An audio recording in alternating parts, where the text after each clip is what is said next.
Welcome back to my YouTube channel. ನಮ್ಮ subscriber ಮತ್ತು video ನೋಡ್ತಾ ಇರೋ ಎಲ್ಲರೂ ಖುಷಿಯಾಗಿದ್ದಾರೆ ಅಂತ ಅನ್ಕೋತೀನಿ. ಈ ವಿಡಿಯೋ ಮಾಡ್ತಿರೋ ಉದ್ದೇಶ ಏನಪ್ಪ ಅಂದರೆ, ಯೂಟ್ಯೂಬಲ್ಲಿ ಕ್ಲಿಕ್ ಆಗೋದು ಹೇಗೆ, ಪಾಪ್ಯುಲರ್ ಆಗೋದು ಹೇಗೆ, ಎಲ್ಲರೂ ಪಾಪ್ಯುಲರ್ ಆಗ್ಬೋದಾ ಅನ್ನೋದ್ರ ಬಗ್ಗೆ ಸಣ್ಣದ ಮಾಹಿತಿ ಕೊಡ್ತೀನಿ. ಅಷ್ಟು ಸುಲಭ ಅಲ್ಲವೇ ಅಲ್ಲ. ನಾನು ಸುಮಾರು ಸಾರಿ ಹೇಳಿದ್ದೀನಿ, ಯೂಟ್ಯೂಬ್ ಅನ್ನೋದು ದೊಡ್ಡ ಸಮುದ್ರ. ಇದು ಆ ಸಮುದ್ರದಲ್ಲಿ ಈಜು ತುಂಬ ಕಷ್ಟ. ಕನ್ಸಿಸ್ಟೆನ್ಸಿ ಮೇಂಟೈನ್ ಮಾಡಬೇಕು, ಶಿಸ್ತಿರಬೇಕು. ಒಂದು ವೀಡಿಯೋ ಹಾಕಿದಾಗ ಆ ಮೆಸೇಜು ಒಬ್ಬರು ತಲುಪುತ್ತೋ ಇಲ್ವೋ ಎಲ್ಲದ್ರ ಬಗ್ಗೆ ತಿಳ್ಕೋಬೇಕು. ಏನೋ ಒಂದು ನೀಟಾಗಿ ಒಂದು ಫ್ಲೋಲ್ಲಿ ಹೋಗಿ ಹೊಸದಾಗಿ ಯೂಟ್ಯೂಬ್ ಚಾನಲ್ ಕ್ರಿಯೇಟ್ ಮಾಡುವಂಥವ್ರು ಈ ಆಲ್ಮೋಸ್ಟ್ ಹೆಣ್ಮಕ್ಳು ತುಂಬ ಸೂಕ್ಷ್ಮವಾಗಿರುತ್ತೆ. ಆರಾಮ ಮನೇಲಿರ್ತೀರ, ನಾವುಗಳಾದ್ರೂ ಹೊರಗಡೆ ಕೆಲಸ ಮಾಡಿಕೊಂಡು ಈ ವಿಡಿಯೋಗಳು ಮಾಡೋದು ತುಂಬ ಕಷ್ಟ ಇರುತ್ತೆ. ಮನೇಲಿ ಇತ್ಕೊಂಡು ಯಾವಾಗಲೂ ಅವ್ರಿಗೂ ಕಷ್ಟ ಇರುತ್ತೆ. ಮನೆ ಕೆಲಸ ಎಲ್ಲ ಮಾಡಬೇಕು, ಮಕ್ಕಳಿದ್ರೆ ಮಕ್ಕಳು ನೋಡ್ಕೋಬೇಕು, ದೇವ್ರ ಮನೆ ಇರುತ್ತೆ, ಪೂಜೆ ಮಾಡೋದಿರುತ್ತೆ, ಸಣ್ಣ ಎಲ್ಲ ಮನೆಯೆಲ್ಲ ಕೆಲಸ ಮುಗಿಸ್ಕೊಂಡು ಫ್ರೀ ಟೈಮಲ್ಲಿ ಅವ್ರಿಗೂ ಕಷ್ಟ ಇರುತ್ತೆ. ಬಟ್ ಮನೇಲೇ ಇರೋದ್ರಿಂದ ಫ್ರೀ ಟೈಮ್ ನೋಡಿಕೊಂಡು ಎಲ್ಲ ಮಕ್ಕಳು ಇದ್ದರೆ ಮನೇಲಿ ಮಲಗಿದ್ರೆ ಅಂಥ ಟೈಮ್ ನೋಡಿಕೊಂಡು ಕೇರ್ಫುಲ್ಲಾಗಿ ಮಾಡಿ ಡೈಲಿ ಒಂದು ವೀಡಿಯೋಗಳು ಮಾಡ್ಕೊಂಡು ಹೋಗಿ ಖಂಡಿತ ಪ್ರತಿಯೊಬ್ಬರು ಕ್ಲಿಕ್ ಆಗ್ತಾರೆ. ಯಾವುದೂ ಕಷ್ಟ ಅಲ್ವೇ ಇಲ್ಲ. ವೀಡಿಯೋ ಮಾಡಿ ಬಿಡೋದೇ ಅಂಥ ಕಷ್ಟದ ಕೆಲಸ ಅಲ್ವೇ ಇಲ್ಲ. ಹಾಕೋದ್ರೂ ಒಂದು ಒಳ್ಳೆ ಮೆಸೇಜ್ನ ಕೊಡಿ ಜನಗಳಿಗೆ. ನಾನು ಕೂಡ ಎಷ್ಟೋ ಜನ ಫಾಲೋ ಮಾಡ್ತಾಯಿದ್ದೀನಿ. ಡಾಕ್ಟರ್ ಬ್ರೋ ಫಾಲೋ ಮಾಡ್ತಾಯಿದ್ದೀನಿ, ಕಲಾ ಮಾಧ್ಯಮದವ್ರು ಫಾಲೋ ಮಾಡ್ತಾಯಿದ್ದೀನಿ, ಸಣ್ಣ ಮುನ್ನು, ವರುಣ ಆರಾಧ್ಯ ಅವರು, ಆಮೇಲೆ ಕಾಲ್ಮೀರೆ ಮಲ್ಲೇಶ್ ಅವರು ಕೆಲವು ಪೋಸ್ಟ್ ವೀಡಿಯೋಗಳು ಮಾಡ್ತಾರೆ. ತುಂಬ ಚೆನ್ನಾಗಿ ಮಾಡ್ತಾರೆ. ಅವರು ತುಂಬ ಕಷ್ಟಪಡ್ತಾರೆ ವೀಡಿಯೋ ಮಾಡಬೇಕಾದ್ರೆ. ಸುಮಾರು ಜನ ಸಬ್ಸ್ಕ್ರೈಬರ್ ಆಗಿ ಫಾಲೋ ಮಾಡ್ತಾಯಿದ್ದೀನಿ. ಆಮೇಲೆ ಯೂಟ್ಯೂಬ್ ಕಲಿಯೋದಕ್ಕೆ ನಾನು ಕೆಲವು ಚಾನಲ್ಗಳನ್ನ ಫಾಲೋ ಮಾಡ್ತೀನಿ. ಕನ್ನಡ ಕ್ರಿಯೇಟರ್ಸ್ ಗೈಡ್ ಅಂದ್ಬಿಟ್ಟು ಕೆಲವು ಚಾನಲ್ಗಳಿದೆ, ಅದೆಲ್ಲ ನಾನು ಫಾಲೋ ಮಾಡ್ತೀನಿ. ಅವರು ಸಬ್ಸ್ಕ್ರೈಬರ್ ಆಗಿದ್ದೀನಿ. ಕೆಲವೊಂದು ತಿಳ್ಕೊಂಡು ಅಷ್ಟು ಸುಲಭ ನಾನು ಯೂಟ್ಯೂಬ್ನ ಸ್ಟಾರ್ಟ್ ಮಾಡಬೇಕು, ಇದರಲ್ಲಿ ಏನಾದ್ರು ಕಲ್ತ್ಬಿಟ್ಟು ಮಾಡೋದು ಬೆಟರ್ ಅಂದ್ಕೋತೀನಿ. ನಾನು ಯೂಟ್ಯೂಬ್ ಬಗ್ಗೆ ತಿಳ್ಕೊಂಡು, ತಮ್ಮನೇಲಿ ಹಾಕೋದು ಹೆಂಗೆ ಅಂತ ತಿಳ್ಕೊಂಡು, ಮ್ಯೂಸಿಕ್ ರೈಟ್ಸ್ ಬಗ್ಗೆ ತಿಳ್ಕೊಂಡು, ಕಾಪಿರೈಟ್ ಬಗ್ಗೆ ತಿಳ್ಕೊಂಡು, ಪ್ರತಿಯೊಂದು ತಿಳ್ಕೊಂಡು ಆಮೇಲೆ ಯೂಟ್ಯೂಬ್ನ ಮಾಡೋದು ತುಂಬ ಉತ್ತಮ. ಸ್ಟಾರ್ಟಿಂಗ್ ಸಡನ್ನಾಗಿ ನೀವು ಅದ್ರ ಬಗ್ಗೆ ತಿಳಿದೇ ಯಾವುದೂ ಮಾಡೋಕ್ಕೋಗ್ಬೇಡಿ. ಯಾಕಂದರೆ ಕಾಪಿರೈಟ್ ಏನಾದ್ರು ಆದಾಗ ಯೂಟ್ಯೂಬಲ್ಲಿ ಪಾಪ್ಯುಲರ್ ಆದಾಗ, ಕ್ಲಿಕ್ ಆದಾಗ ಮಾನಿಟೈಸ್ ಆಗಬೇಕು, ಇದರಿಂದ ದುಡ್ಡು ಬರುತ್ತೆ ಅನ್ನೋ ಖುಷಿಲಿ ಏನೋ ಮಾಡ್ಬಿಡ್ತೀರ. ಏನಾದರೂ ಅದ್ರೊಂದು ಸಣ್ಣ ಮಿಸ್ಟೇಕ್ ಆಯಿತು, ಅಷ್ಟು ನೀವು ಪಾಪ್ಯುಲರ್ ಆಗಿರ್ತೀರಲ್ಲ, ಎಲ್ಲ ವೇಸ್ಟ್.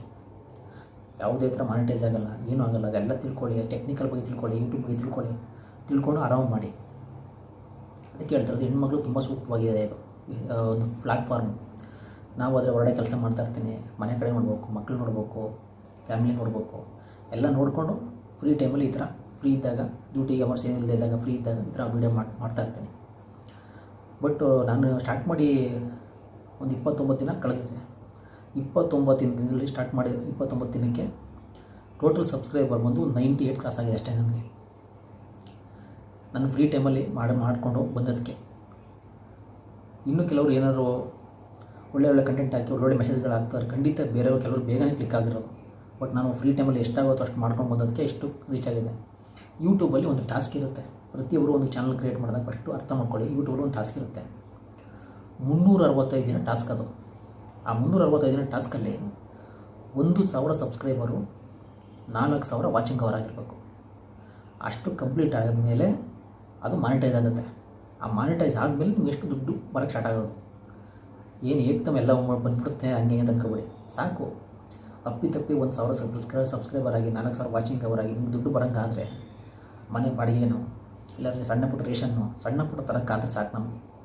ನಮಗೇನು ಅಷ್ಟೊಂದು ಬಂದ್ಬೇಕು ಇಷ್ಟೊಂದು ಬಂದ್ಬಿಡ್ಬೇಕು ಅಂತೇನಿಲ್ಲ. ಯಾಕಂದ್ರೆ ನಾವು ಸಣ್ಣ ಸಾಮಾನ್ಯ ಜನ, ನಮ್ಮನ್ನು ಅಷ್ಟೊಂದು ಪಾಪ್ಯುಲರ್ ಆಗೋದು ತುಂಬ ಕಷ್ಟ ಇದೆ. ಬರುತ್ತೆ ಪಾಪ್ಯುಲರ್ ಆಗಿರೋ, ತುಂಬ ಪಾಪ್ಯುಲರ್ ಆಗಿ ಬಿಲಿಯನ್ ಗಟ್ಟಲೆ ಹೋಗುತ್ತಲ್ಲ ವ್ಯೂಸು, ಅಂಥವ್ರು ಬರುತ್ತೆ. ಸಣ್ಣ ಪುಟ್ಟ 1000 ವ್ಯೂಸ್ಗಳು, 1,00,000 ವ್ಯೂಸ್ಗಳು ಎಲ್ಲ ಕೌಂಟ್ ಆಗುತ್ತೆ. ಓವರಾಲು ಒಂದೊಂದು ವಿಡಿಯೋ ಹೋಗ್ಬಿಟ್ಟು ದುಡ್ಡು ಬಂದ್ಬಿಡಲ್ಲ. ಎಲ್ಲ ಓವರಾಲ್ ಕೌಂಟಾಗಿ ಇವ್ರು ಏನು ಬರುತ್ತೆ, ಏನು ಕೊಡಬೇಕು ಅನ್ನೋದು ನೋಡಿಕೊಂಡು ಅವರು ಪ್ಲ್ಯಾನ್ ಮಾಡ್ತಾರೆ. ನಾನು ಮುಂಚೆ ಹೇಳಿದ್ದೆ, 1,00,000 ವ್ಯೂಸು, 2,00,000 ವ್ಯೂಸು ಈ ಥರ ಓದಿರೋರಿಗೆ ಬರೀ 5,000 6,000 ಅಷ್ಟೇ ಬರೋದು. ಮಾಮೂಲಿ ನೀವು ಒಂದು ಕಡೆ ಕಂಪ್ನಿಗೆ ಹೋಗಿ ಒಂದು ತಿಂಗಳು ಸಂಬಳ 20,000 ತಗೋತೀನಿ ಅಂದ್ಕೊಳ್ಳಿ. ಇದು ಅಷ್ಟೇ, ಇದೊಂದು ಕೆಲಸ ಇದ್ದಂಗೆ, ಇದು ಒಂದು ಕಂಪ್ನಿ ಇದ್ದಂಗೆ. ಆ ಥರ ನೀವು ತಗೋಬೇಕು ಅಂದರೆ ತುಂಬ ಕಷ್ಟಪಡಬೇಕು. ಕನ್ಸಿಸ್ಟೆಂಟಿನ ಮೇಂಟೈನ್ ಮಾಡಬೇಕು, ಶಿಸ್ತಿರಬೇಕು, ಒಳ್ಳೊಳ್ಳೆ ಕಂಟೆಂಟ್ಗಳನ್ನ ಹಾಕಬೇಕು. ಆ ವೀಡಿಯೋಗಳನ್ನ ಜನಗಳು ರೀಚ್ ಆಗೋ ಥರ ಮಾಡಬೇಕು. ಆಮೇಲೆ ನೀವು ಪ್ರತಿಯೊಂದು ವೀಡಿಯೋ ಹಾಕಿದಾಗ ಫಸ್ಟು ಅದು ಯೂಟ್ಯೂಬ್ ಅವರು ಹೋಗುತ್ತೆ. ಅದು ಯೂಟ್ಯೂಬ್ ಈ ವಿಡಿಯೋನ ಮುಂದಕ್ಕೆ ಕಳಿಸ್ಬೋದಾ, ಈ ವಿಡಿಯೋನ ಜನಗಳು ರೀಚ್ ಮಾಡ್ಬೋದಾ ಅಂತ ಅವ್ರು ಡಿಸೈಡ್ ಮಾಡ್ತಾರೆ. ಎಲ್ಲ ಡಿಸೈಡ್ ಮಾಡಿ ಆಮೇಲೆ ವಿಡಿಯೋ ಹೋಗುತ್ತಿಲ್ಲೋ ಆಮೇಲೆ ಡಿಸೈಡ್ ಆಗ ಸಡನ್ನಾಗಿ ವೀಡಿಯೋ ಹಾಕೋ ಜನ ಪಾಪ್ಯುಲರ್ ಆಗಿಬಿಡ್ತೀವಿ, ವೀಡಿಯೋ ಹೋಗ್ಬಿಡುತ್ತೆ ಅಂತ ಅನ್ಕೋಬೇಡಿ. ಎಲ್ಲವನ್ನೂ ಚೆಕ್ ಮಾಡ್ತಾರೆ ಯೂಟ್ಯೂಬವರು. ಇಷ್ಟು ಹೇಳ್ತಾ ಎಲ್ಲರಿಗೂ ಒಳ್ಳೆಯದಾಗಲಿ, ಎಲ್ಲರೂ ಕಳೀರಿ, ಎಲ್ಲರೂ ಬೆಳೀರಿ. ಮನುಷ್ಯನಿಗೆ ಯಾವತ್ತೂ ಸ್ವಾರ್ಥ ಇರಬಾರ್ದು. ಯಾಕಂದರೆ ನನ್ನ ಹತ್ರ ಕೆಟ್ಟ ಬುದ್ಧಿ ಸ್ವಾರ್ಥ ಅಂತ ಯಾವುದೂ ಇಲ್ಲ ನನಗೆ. ನಾನು ಇನ್ನೂ ಪಾಪ್ಯುಲರ್ ಆಗಿಲ್ಲ, ನನಗೆ ಯಾವ ಸಬ್ಸ್ಕ್ರೈಬರ್ ಇಲ್ಲ. ಗೊತ್ತಿರೋದನ್ನ ಹೇಳ್ಕೊಳ್ಳೋಣ.